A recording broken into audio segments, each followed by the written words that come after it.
feel so much better on this bike. I can feel the difference, the precision in Beyonce now that I rode the 690. I can feel the precision in Beyonce now. I ain't taking nothing away from the 690 because it's a different machine. It's a different kind of machine. It rides differently. It's higher. It's essentially a dirt bike. So I'm not taking anything away from that machine. It's just it's different than Beyonce, and I just feel way more dialed in. I just feel way more dialed in with Beyonce than I do on the KTM. And like I said, just because I'm so used to riding her, that I feel confident when I'm throwing her back and forth. Like with the KTM, if I'm on the KTM, I'm not doing that on that turn right there with the KTM, because I haven't ridden it enough, and I don't feel confident enough in throwing it around like that.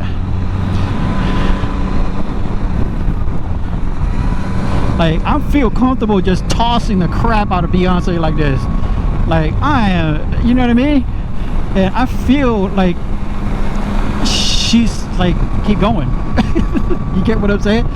Like she's like, keep going, bro.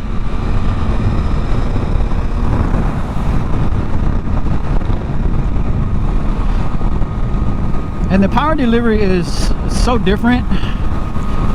Like I'm sitting in 6th gear, and I could give Beyonce throttle and she'll respond. The KTM, the 690, it'll not respond as quickly, and I would need to drop it into lower gear just to get the RPMs right where it wants it.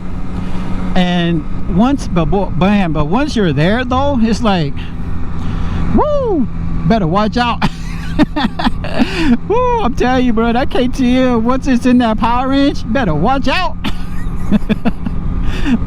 I mean, I literally like almost popped it a couple of times just because I didn't know how the throttle response was on that thing, and I found out real quick.